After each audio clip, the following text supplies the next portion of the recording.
Diddy's legal defense team is getting very creative in their ways of changing the court of public opinion on him. And now Diddy is deciding to rebrand as a feminist to convince the public that everything that went on at those freak-off parties was not only consensual, but empowering. It was sexually empowering all of these women. So he's really the ultimate male feminist. And the feds who are prosecuting him are just trying to keep women in puritanical cages.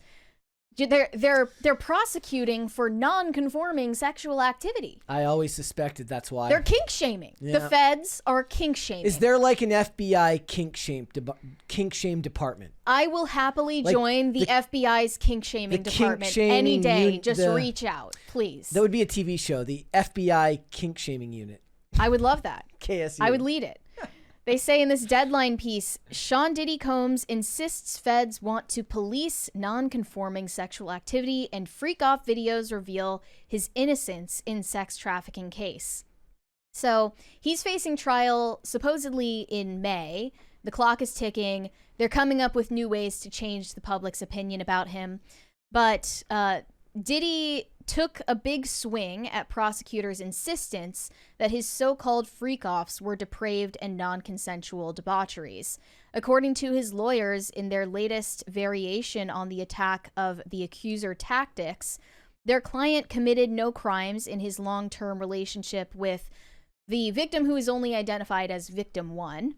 And the feds are prudes who want to control what goes on in people's bedrooms.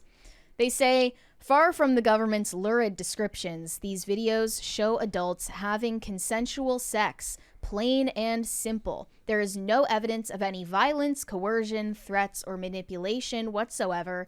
There is no evidence that anyone in the Diddy tapes is incapacitated or under the influence of drugs or excessive alcohol consumption, and there is certainly no evidence of sex trafficking. I do notice that they say no evidence as opposed to no claims. Right, there are of plenty course of there claims. are hundreds of claims otherwise. Yeah. Not just from people who claim they were adults at the time of these incidents, but children. Mm-hmm. This letter from his lawyers is another attempt by his media-savvy defense team to flip the script on the case in the court of public opinion.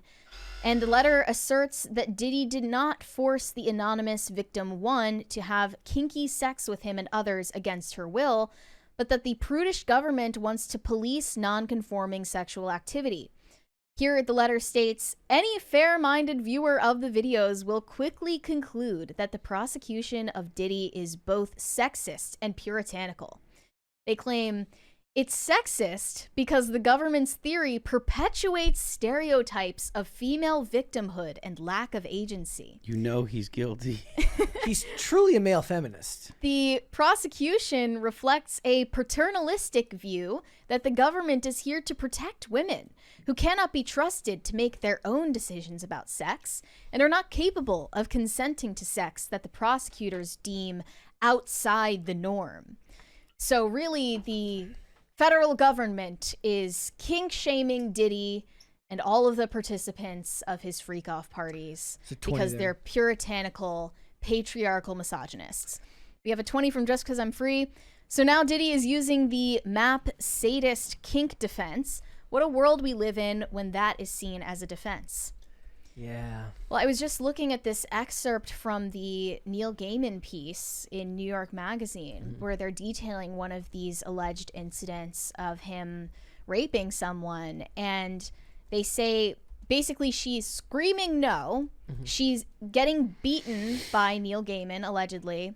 Oh, wow. And they make sure to add this one caveat in the middle of the paragraph saying, now, this behavior would be entirely sanctioned in a BDSM roleplay situation called consensual non-consent. But the accuser claims that no such negotiations took place before. And I'm like, to make sure you know that they're down with it as long as both parties were okay with it. Like, do we really need to add this extra context note, like this community note that it would have been totally okay if the supposed victim were into it? Like, I don't even know if I No, I definitely don't agree with that. Like, it's still not okay.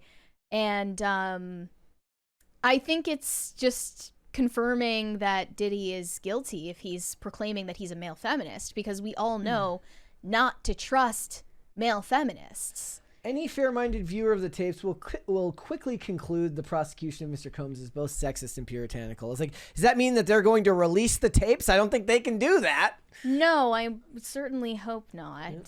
That would end up in the most unsavory corners of the internet. Yeah.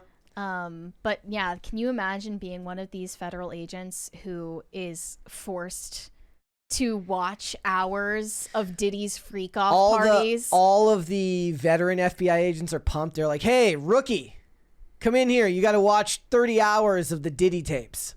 Just awful. Like, they're definitely not getting paid enough. I don't mind federal agents suffering. They're like, hey, Rook, come in here and watch this, and then cut together a highlight reel so I don't have to watch the whole thing. I mean, I know the Trump administration is still hiring. If you're thinking about creating a department of kink shaming, I am available. Just a call away, just an email away. Please slide into my DMs. I would be happy to be your ambassador of kink shaming for this country. Yeah. And I would do a lot of good for our culture. But that's essentially what Diddy is claiming, that all of this is just discrimination against kinky sex by boring vanilla feds. Don't buy that for 1 second. I don't buy it even a little bit. They must be getting desperate if this is the argument they're coming up with. Yeah. Really? Hold, please. Thank you. They're eating the dogs, they're eating the cats. Eat the cat, eat the cat. They're eating the dogs, they're eating the cats. Eat the cat. Yeah, unless they have some other tricks up their sleeve before the trial comes up, I don't have a lot of faith that Diddy is going to prevail. This is kind of pathetic. Yeah. This is all they could come up with. Yeah. I don't know what's gonna. I mean, that argument might have carried some weight a couple of years ago when this country was off its rock. 10 years ago, and he would have been like, just as soon as he started talking about it, they'd have been like, "Get out of here! You're right. Oh my goodness." So yeah, Diddy you're is free. Diddy's a champion of women's sexual liberation, and if you don't let him oil you up, well, you're a bigot. I wonder how much of the evidence got burned away in the Palisades. I bet you there was some evidence in somebody's home. I've heard there. people say those kind now of things. We know who committed the arson attack. Yeah, not just tweakers in the woods. He has goons out there. And now he's still worrying about Luigi, you know? He's got to worry about Luigi being more popular than him in jail. Yeah, that's why they're getting lazy with these legal arguments. He's too focused on his rivalry for popularity in prison. Do you think he ends up with life in prison? That's what they say he's facing if he is convicted after this trial, but you know, that never ends up happening. He'll end up, the Red Devil in the chat says Diddy is joining R. Kelly in prison. Yeah, they probably will end up together in prison somewhere. And we still don't know what is going to happen with all of these different civil complaints. Yeah, it's destroyed hundreds of financially. He'll never recover anyways, no matter what. Lower threshold for proof when it comes to civil claims. You think this is just, if it doesn't send him to prison for life, he'll be bankrupt? I mean, that sounds about right. At the very least, he'll be fighting these cases in court till the day he dies. Mm-hmm. Like, he's not going to get out of it that easily. You know that series that Vogue does, 73 Questions? They go into celebrities' homes and... Shockingly, Mary, I don't know this thing. They do these videos where they script a bunch of questions and answers with different celebrities. Okay. They walk into the celebrity's home and walk around aimlessly. Okay. And Diddy made one of these 73 questions videos just a few years back in his home. They were asking him all these questions, and at the time he was having everyone call him Love. Came up with that new name for himself. He's come up with a lot of names. Okay. And they ask him to describe himself in 3 words, and he's like spontaneous, Virgo, something or other. So he's like a crystal chick? He is a crystal chick. His only hope of prevailing in this criminal case is witchcraft. Might be. At this point. That is his last ditch attempt. If it's not this. Because, wow, I mean, are they even trying at this point? He needs to find a new team if this is all they can come up with. He needs to get Mr. Beast lawyer from that previous video. Yeah. Thanks for watching. Listen to full episodes of Pop Culture Crisis on Spotify. Keep up with us on social media and make sure you subscribe and ring that bell so you never miss the show. Bye, guys.